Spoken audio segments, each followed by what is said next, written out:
Hello, my name is Lauren Layfield, and this is Your Next Podcast, the show that podcast fans everywhere have been waiting for.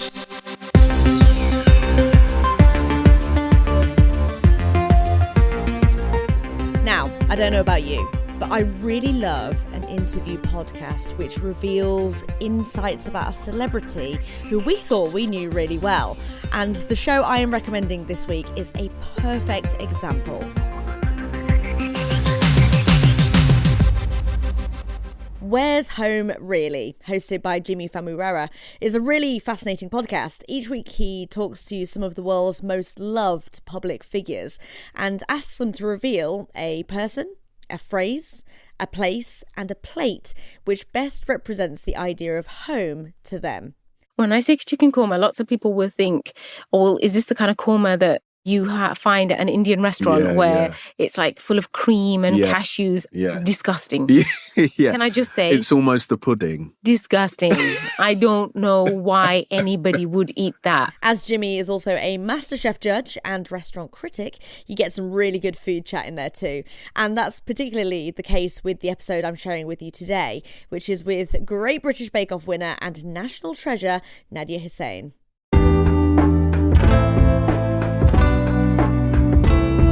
Welcome to Where's Home Really with me, Jimi Famurewa. In this series, I get to talk to names you'll recognise from your bookshelves, your radios, your TVs and more, and get an insight into who they really are. This podcast is about peeling back the layers of our guests' fascinating lives and discovering how heritage, culture and family have all played a part in what they consider home to be. Each conversation I have with the people on this podcast will be centred around four key elements. Those are a person, a place, a phrase, a plate. And so one of them for me, and this sounds super basic, but a phrase that really kind of solidifies this feeling for me would be dad. Obviously, sometimes I hear it and it's kind of like, Dad, and they're moaning at me because I've asked them to turn off an iPad.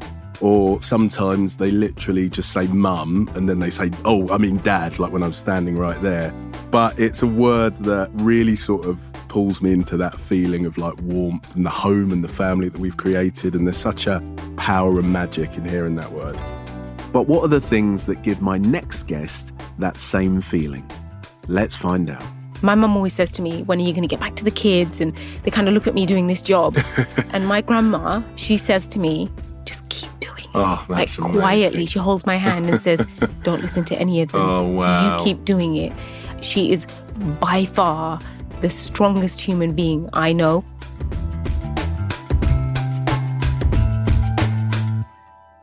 Today's guest is a chef, presenter and author.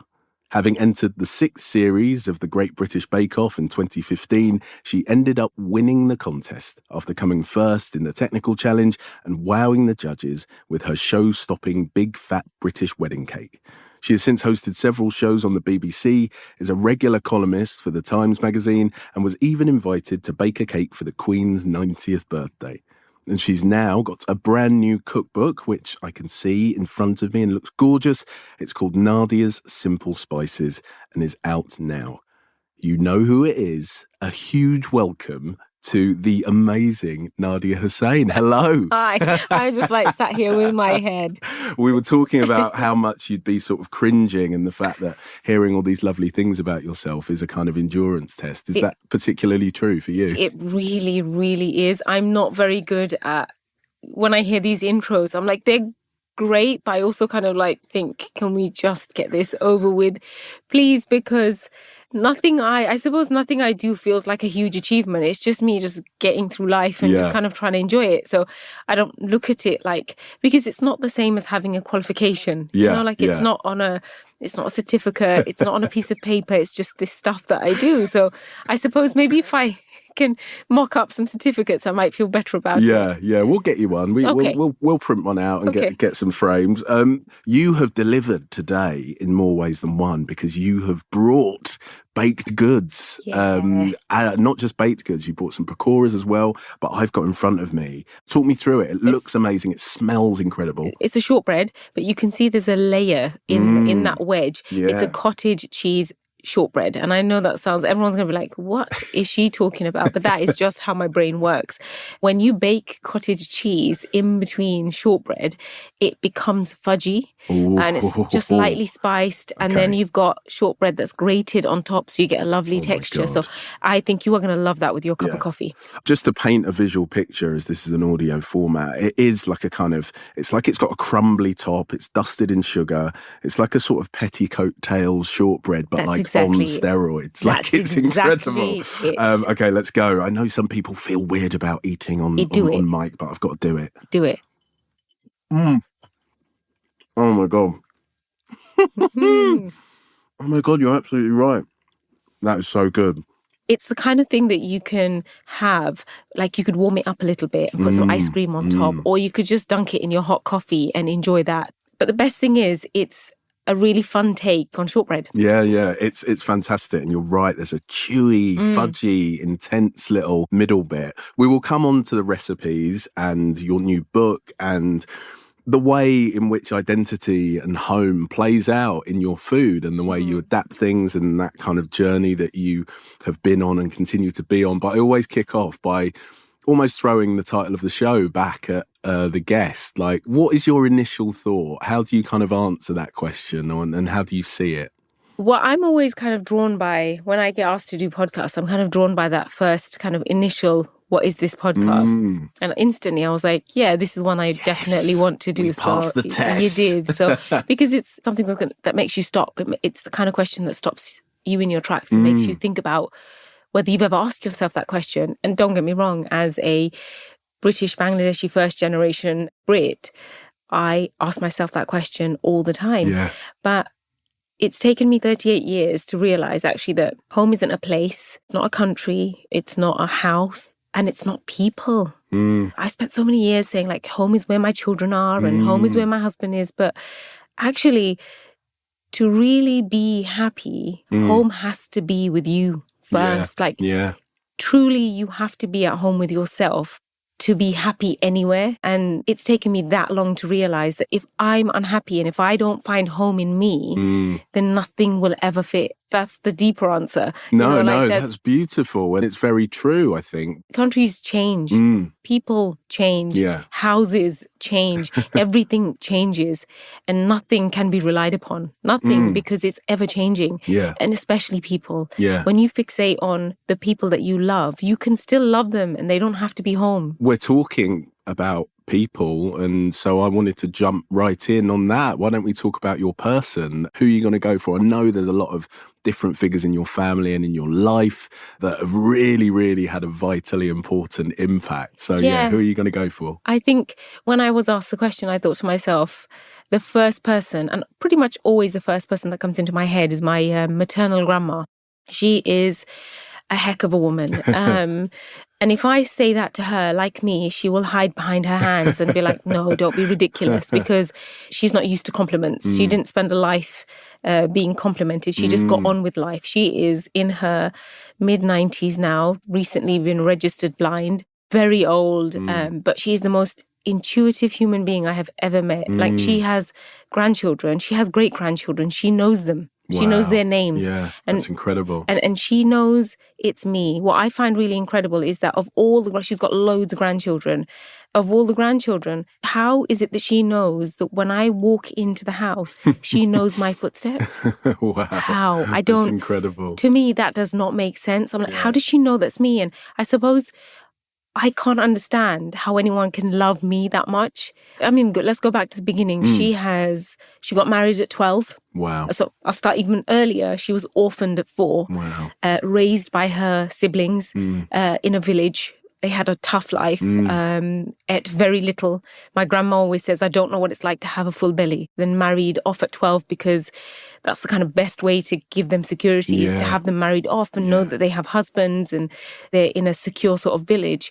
And this was in Bangladesh. And then she had 8 children, 4 of which she lost.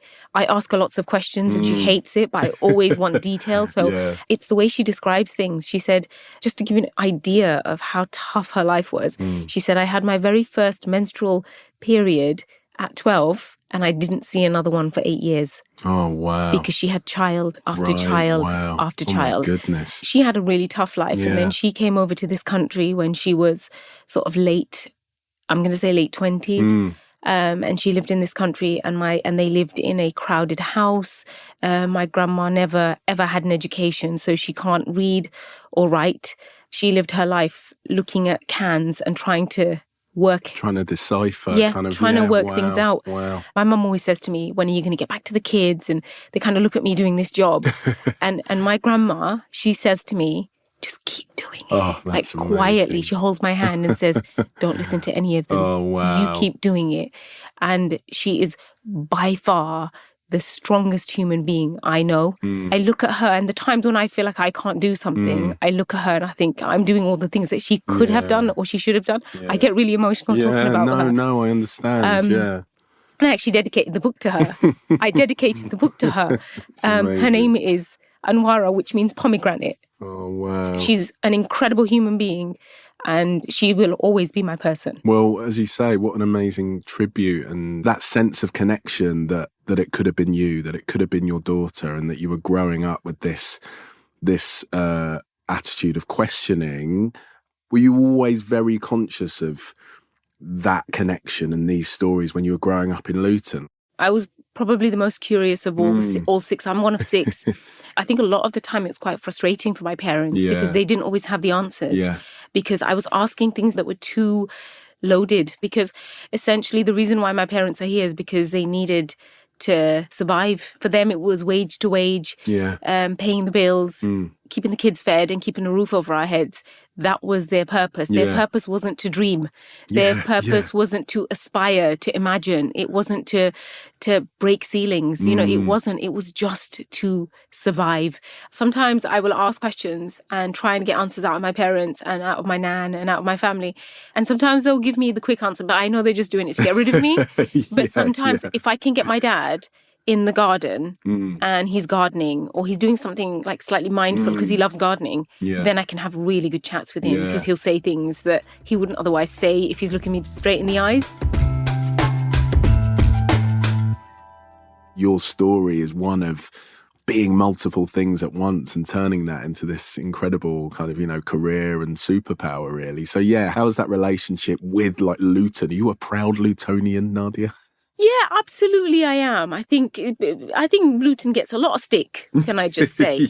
Of course I am. It's my hometown. It's where I was born. It's where my granddad decided that this is where our roots were going to be placed. And so I have to have some pride in that. But I grew up in a very conservative, not a religious household, but definitely being Bangladeshi was very important to my dad. You went back once a year, right? We We went back every summer. And one year we went and lived there for a whole year, almost a whole year. Wow. What was that like? My goodness, it was magical. Oh, amazing. Oh my goodness, it was magical.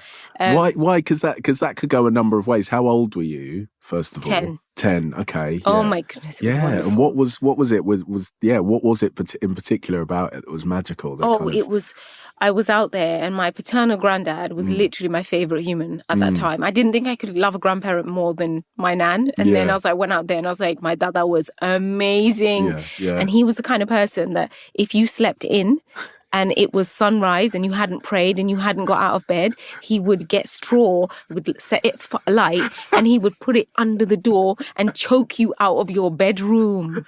Wow, that is incredible. So he was a powerhouse, and he was a rice farmer and a buffalo farmer, and I would help him. We lived through the entire rice season, so I was able to see how he worked the land and how he turned the soil, how he waited for monsoon season to end so he could grow the rice, and all of it, from start to finish. Amazing. It was such a beautiful process to watch. So every morning I would wake up with him and he would say, you need to be up at sunrise. And I would be up, no smoke, no straws, nothing. I was patting the straw just so that And I was up, and he would knock 3 times. And he said, if I knock 3 times and you're not out, I'm not knocking for you again. Wow. It was very stern. We're talking about Bangladesh, and I think we should probably first of all hit on your place, like what your place is.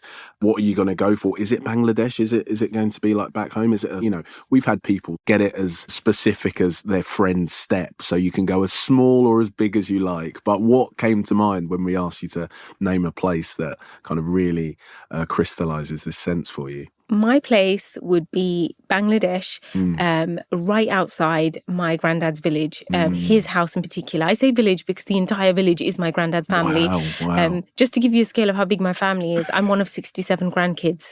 No, that's one of those things that you look at on Wikipedia and you're like, that must be a typo. No. Like someone's been messing with Nadia's Wikipedia I should entry. update it because it's probably 69. Oh, it's probably more, yeah. Probably more now. That's extraordinary. I thought I had a big family.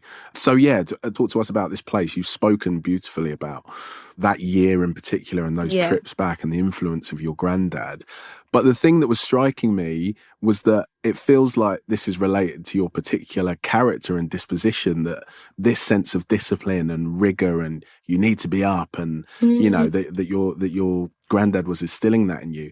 There are some children that would have been like hellish, right? But what was it about you that really... that it struck a chord? That it spoke to you? What is it about your character, do you think, that place and that experience was so joyous? I suppose probably because it's probably partly because I wasn't a teenager yet, so I wasn't grumpy yet. But also I think I was always really, really aware of when we were in Bangladesh, it was short. We knew that this wasn't our forever home. We knew that when we were there for 6 weeks or we were there for a few months, but it was always going to end. We were still we knew our suitcases needed to be packed at the end of it. So I think the sense that I knew that there was an end made me really appreciate being around him. And I never grew up with, so my maternal grandfather passed away when I was very small. So I never had that kind of elderly man figure in my life.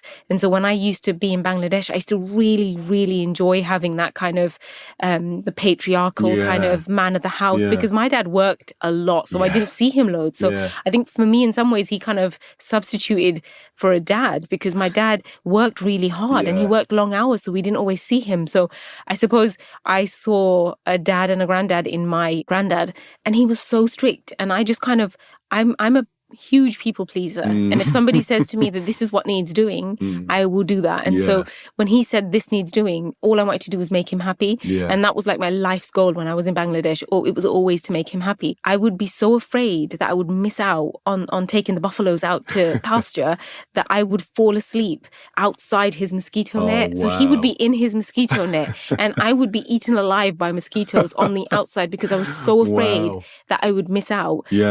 But somewhere in the middle of the night, he'd see me and kind of put the mosquito net over me and tuck it under because he'd know like she's gonna get bitten. That's beautiful. Yeah, you've got to have balance. Smoke them out with flaming bales of straw, but also protect them from the mosquitoes if they fall asleep. Welcome back to Where's Home Really with me, Jimi Famurewa. Today I'm joined by TV chef, presenter, author and excellent baked good bringer, Nadia Hussain. Hi. Hey. Thank you for having me. Let's talk about your dish then. And this fascinates me, especially in the context of your new book, Nadia's Simple Spices. We can come to the reasons why and what the book's about, and it feels like a real reflection of home and how you really eat and how you grew up really eating. And we should definitely talk about that. But let's get your dish first of all. Like, there's so many ways you could go with this, aren't there? It's kind of it's the really challenging question. And it was really easy for me. Oh, excellent. Super we love easy that. for me. Go on then. It was really easy for me. It would have to be my chicken korma, my mum's chicken korma. Now, when I say chicken korma, lots of people will think, oh, is this the kind of korma that you find at an Indian restaurant where it's like full of cream and cashews? Disgusting. Can I just say? It's almost a pudding. Disgusting. I don't know why anybody would eat that. Because my dad once, I said, Dad, can I try the korma? And he goes, no, you don't want that. He's selling it at his restaurant, right? No, you don't. He goes, no, you don't want that. What Dad was serving and what Mum was cooking were two different things. But you have to also remember that I think what lots of people don't actually know is that majority of Indian restaurants in this country are owned by Indian families.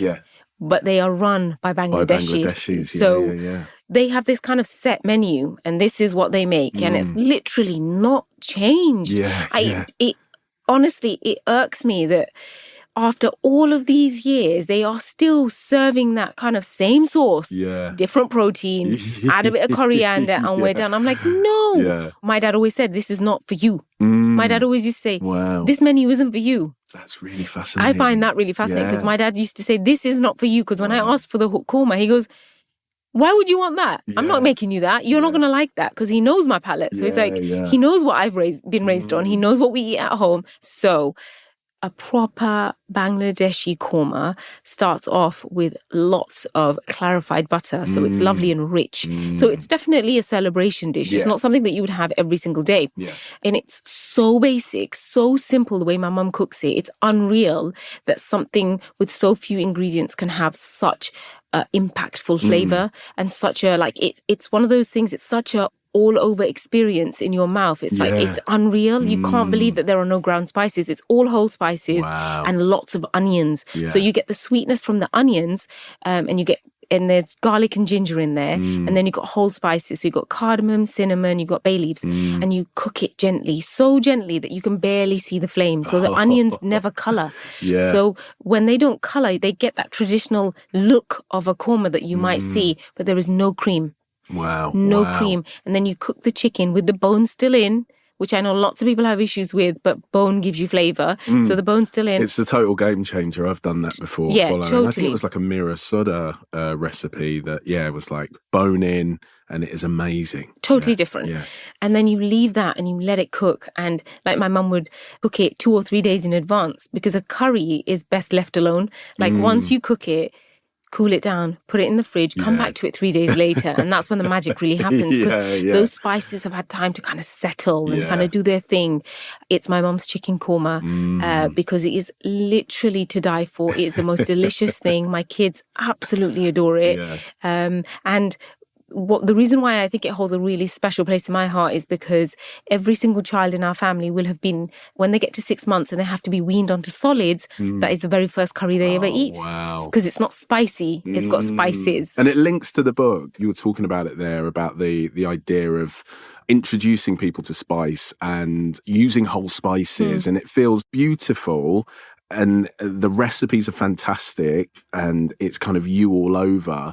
But it felt to me like something that maybe, not that you'd have had to like fight for, but I wonder to what degree you feel people say, oh, we want another baking book, or we want this, or we want this, Nadia. And you have to kind of mix it up to diversify. But also this feels very honest and like a representation of where you are now, and almost like a kind of return to what you grew up with. Is that right? What I never want to lose is the essence of my cooking, which is making cooking fun, making it easy, making it uncomplicated, and giving people confidence in the kitchen. And there is, whilst writing this book, like one might look at it and say, oh, 8 spices, like how did you pick the 8 spices? I've got asked that question a lot this week. And actually I didn't pick the 8 spices. My mum picked the 8 spices. My grandma picked the 8 spices. And my grandma before her picked the 8 spices. I didn't do that. I love that. They did that. So this book was in the making decades ago, but I've had the privilege of being able to write it. It was literally the easiest book to write. I was like in there. I was like, yeah, I got this. I wrote it so fast. Let us hit upon your phrase. Words are a beautiful connection to home and who we are, and can kind of really unlock that feeling. What is the one that you've gone for? What's the phrase or word that you've chosen? It's really tough, because I was thinking, phrase? What's a phrase that I use? Or is it just word? Shall I say something Bangladeshi or some Bengali? Or not? This is the trick of it. This is how we get you. For me, it was, have you eaten? I love that. And the reason why I say that is because I have been lucky enough to experience lots of different types of love. And somehow the world, and maybe social media, and maybe just this unrealistic world that we live in that is portrayed through social media and through the internet, it's as if I love you is the only way to say I love you, but it isn't. There are other ways to say I love you, like, have you eaten? Little things like that to me are I love you. It's taken me a long time to learn that, because I come from a family where I love you is not commonplace. It's not something that, affection was not. I mean, my dad is very affectionate. He loves a hug and a kiss and a cuddle. My mum is the complete opposite. But my mum's way of saying I love you is, have you eaten? Yeah. Rather than wanting the conventional love that you see on television and like pining over a parent who might read me a book at bedtime or might ring me and say I love you or text me and say I love you. Actually, my mum shows love. My parents show love in a very different way, and that's by saying, have you eaten? That's what I do. Like, I am very affectionate and I love giving my kids hugs and kisses. But my first thing is, have you eaten? And they're like, yep, we've eaten. Every day. Have you eaten? And like, of course we've eaten. You can see on our accounts at school that we bought lunch. But that's my thing. Like, if my sister comes, have you eaten? If I go to her house, have you eaten? I hear that so often. But to me, have you eaten is, I love you. That's so great. That's why I bring you cake. Yes, you did. And honestly, it's a bit of love. Yeah, it was serious love. It was a whole lot of love. I wanted to also ask about Bangladeshi culture and British Bangladeshi specifically, and the impact that has had on Britain, the wider world. And I think it's an interesting point generally where an immigrant group has been so embedded in kind of, the fabric of somewhere like Britain. What do you see as kind of some of the most positive things about the way that Bangladeshi culture has impacted British life and life around the world, really? Well, you know what? I think I can only really I grew up in a very Bangladeshi community. So I grew up in the heart of Luton, just outside of Bury Park. Everyone was Bangladeshi. Yeah. One thing I really loved about growing up around people that I could relate to, and people who knew my language and people who looked like me, was the fact it was something that I've never experienced in any other community, is the open door policy. Wow. No door was ever locked. Yeah, that's incredible. And I remember going 2 doors down. They were a family, Bangladeshi family, 2 doors down. And I just thought she was my grandma. And she wasn't my grandma at all. But I called her grandma. And we have a culture of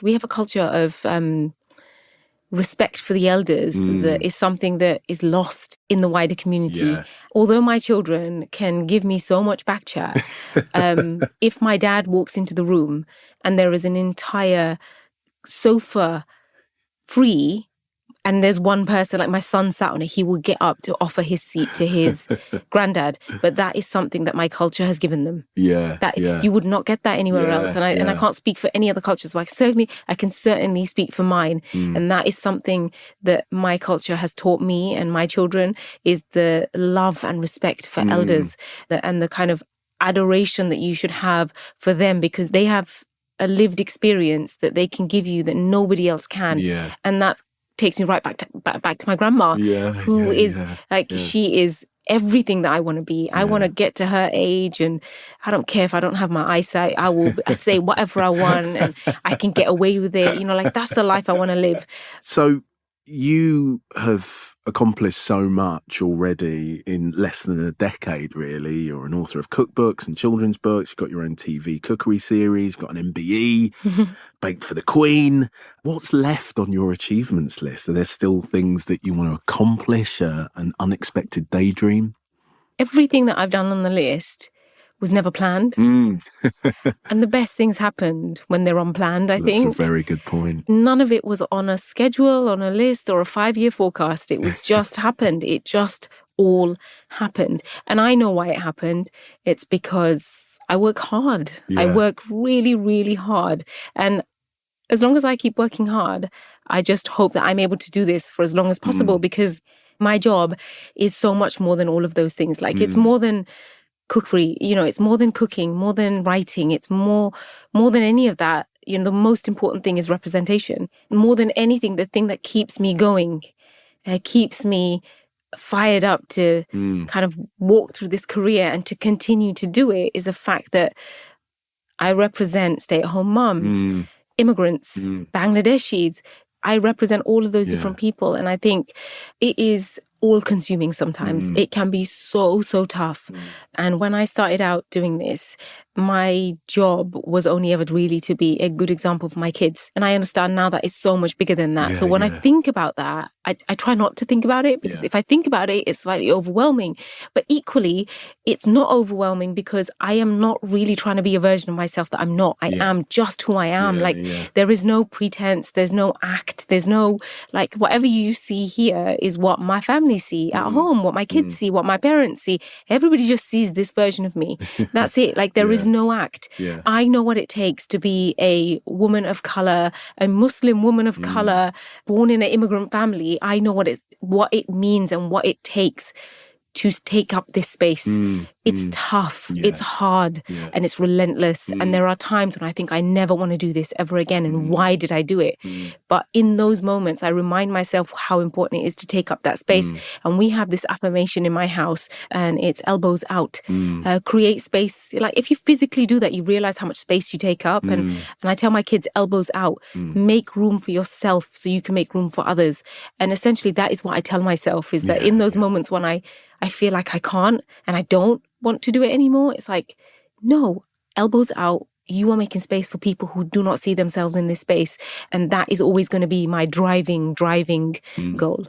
Amazing. That was absolutely beautiful. Thank you so much for taking us on such a beautiful journey, and for sharing where home is really for you, and for this amazing piece of shortbread. This has been such a joy. Thank you. Thank you.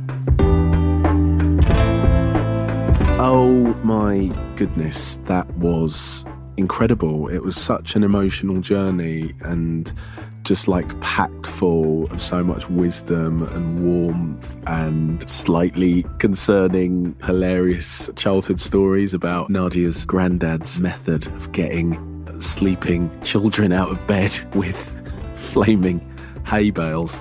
It's such a strange thing, because I think that maybe sometimes you're kind of oh my God, what is it about Nadia? But she's just got this kind of magic quality. She is so thoughtful and charming and determined and perceptive. And she was all those things and more. And there was cake as well, just to sort of top it off. She was brilliant. So we've come to the end of another episode of Where's Home Really? I'd love for you to join me next time for more fascinating insights and stories from our brilliant guest. And please do follow Where's Home Really on your favourite podcast platform. We read all your comments and love hearing your thoughts and opinions on the show, so please do leave us a review. And there is also a new home, see what we did there, for everything Where's Home Really related. Just go to where'shomereally.com and check out our brand new website, where you can find all my conversations with our fantastic guests. From Podimo and Listen, this has been Where's Home Really, hosted by me, Jimi Famurewa. The producers are Tayo Popula and Aidan Judd. The executive producers for Podimo are Jake Chudnow and Matt White. And for Listen is Kelly Redmond. Until next time. Other guests on Where's Home Really include Andy Oliver, Big Zoo and Nihal, all excellent interviews. And you can find Where's Home Really on Amazon, Spotify or wherever you usually listen to your podcasts. Once you've tapped follow for that show, don't forget to do the same for this show too, so you can find your next podcast. All my recommendations from the whole series will also be on Podcast Rex at www.podcastrex.com. That is www.podcastrex.com.